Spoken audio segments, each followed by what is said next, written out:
Let me ask Father Johnson this. When we talk about MVT or Kerala as an MVT destination, we talk about how the synergy with Kerala tourism can be taken forward. Kerala is beautiful and it has a lot of touristic destinations. So, but the most important piece is the promotion of positive medical outcomes. Right? While today we see a lot of such stories in regional media about successful operations, the human interest stories keep coming.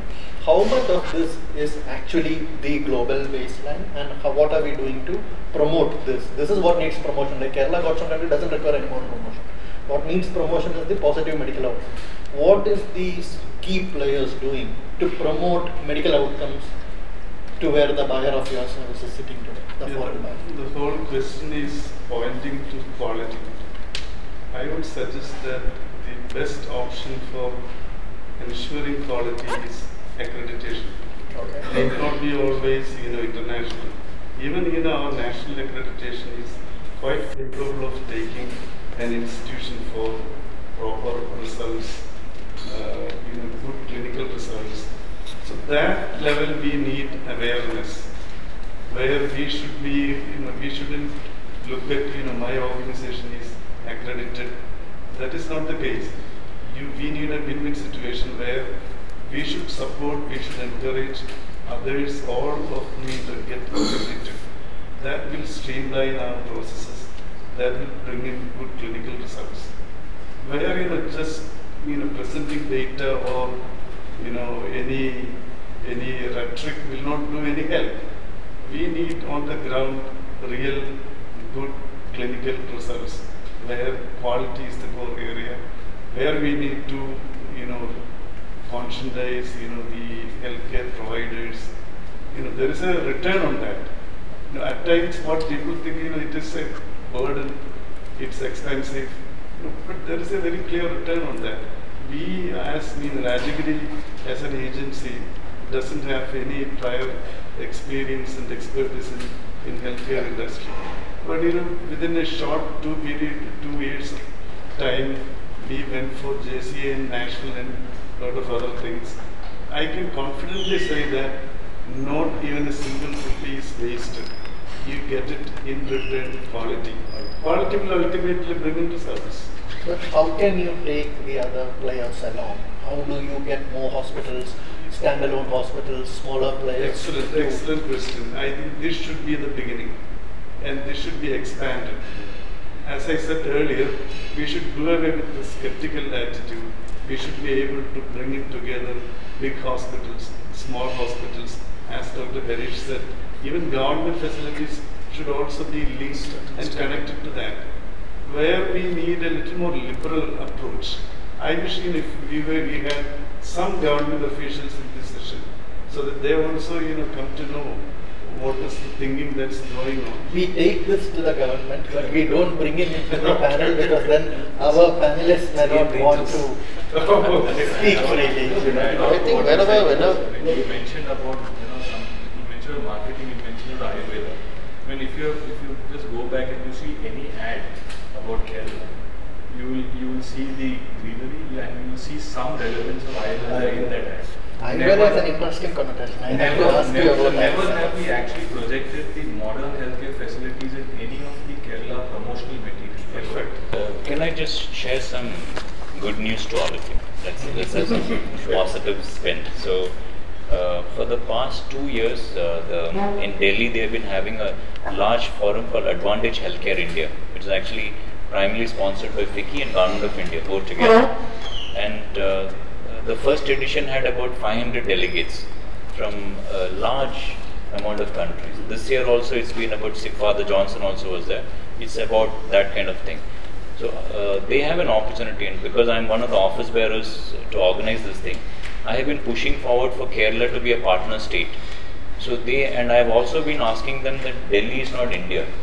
See, the problem is all the delegates who come to Delhi, they will only go and see the hospitals in Delhi, and I've been trying to tell them that we are a large country, so give other people also. So finally they've accepted it. So the condition is that in this year's edition, which is I think in December, so they have given us a choice that if Kerala becomes the partner state, the 2018 edition of Advantage Healthcare India, they will give Kerala the right to host it, which is amazing because the government of India will fund, actually it's funded by the Ministry of Commerce. We have an opportunity to have 500 international delegates to come to Kerala to see all hospitals here. They can visit all the hospitals. Correct. So that is what I am trying to say, that our society, even though it is not registered as an NGO, nothing prevents all of us from talking and pushing agendas across. So when I go and sit as the FICCI coach, national co-chair, I am not representing ASTA. I am going there to promote Government of India and other things. But I have a hidden agenda for the state of Kerala. See, that's really very true what all of you said that, and what your point of view is that as individual hospitals we have limitations. But the state of Kerala has got immense potential. That's what see, that's exactly. We are all talking about the Dubai Shopping Festival. Everybody knows. Yeah. Everybody knows. And everybody goes to the Dubai Shopping Festival 3-4 months. The economic department of Dubai, they have done the road shows in Bombay, even in US they have done the road show. That's why they are Dubai Shopping Festival became such a huge success. So it differs from hospital to hospital. So if you look at Kerala, we have a clear geographical distribution towards south, central and north. In south, like Mr. Menon rightly mentioned, there is a clear focus on traffic coming from Maldives. We used to also get some traffic from Sri Lanka some time back towards hospitals in Trivandrum. And then came after the oil boom in the 70s, we started getting patients from West Asia. So this has traditionally been the track. There has been not much changes in terms of geography, but now Africa has also been added to the, primarily because of ease of travel. The other market, now the thing which we all need to focus on, we are all going for the low-hanging fruit. My proposition to colleagues in the industry is that the kind of amazing quality of work which our hospitals and our clinicians are able to do in our state, we should actually pitch much higher up. Many people and many states in India are doing the same mistake of going for the low-hanging fruits. But why not? Like, if you really want to compete with Singapore, you have to compete at all the points in the checklist. See, the vision we should be said, how can we make Singaporeans come to Kerala for advanced healthcare? That should be a vision. In acute care, the challenges are a bit different. It's different, it's completely different, yes. And there are some pitfalls also in acute care medicine. A couple of aspects is that even though you might be sitting in Kerala, some story coming out of like the recent incidents of breaking news across major cable networks in the United States about the patient who came for a major surgery in India, went back with a multi-drug resistant bug in her. So the big story which was there and reminded me of the Robin Cook novel, about in the same novel the main character comes to India for medical value travel, goes back with the multi-drug resistant bug. So the fear, and that's what I also, while it's all exciting, we need to get a house in order. And getting house in order is clinical governance, strong antibiotic policy, infection control norms, best practices. See, I don't find the cynicism of a normal Malayali overcoming this urge to share these best practices across all of us together. That's what the idea of getting the infection control practitioners together was. And like our colleague Sanjeev Singh in Amrita, he's done pioneering work in having a statewide antibiogram policy.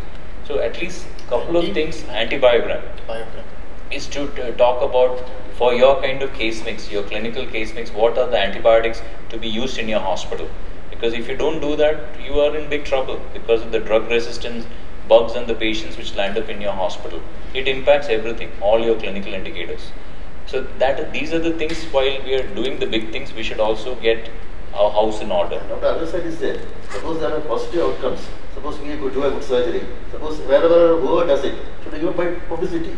And they will have confidence, isn't it? Outside they have confidence. That is being published nowadays only in the local newspaper. They should go out. It doesn't go beyond that. Just like this Bucking came out, like they should also go out. The Malayalam channels and Malayalam papers who have got the Gulf editions, they don't carry those news. That was why I said, information, passing on the awareness to the people who are involved. All the travelers who come to India, not only the MVT, So what I have, because I have some experience in this field, what I would request all of you is that the positive stories in your news, at least make sure it is there in the digital field. See, gone are the world of traditional media is no longer accessed by people outside the country. They all go into the internet, do a Google search and figure out whatever is happening. So easy to find out. The challenge for us is that the balance between negative and positive stories about our state. Because our state, this is also a social responsibility of a state that bad news has got all the ratings. Good news, nobody wants to hear good news. How do we change that context of having more positive news? That's I guess people like you have to play a key role.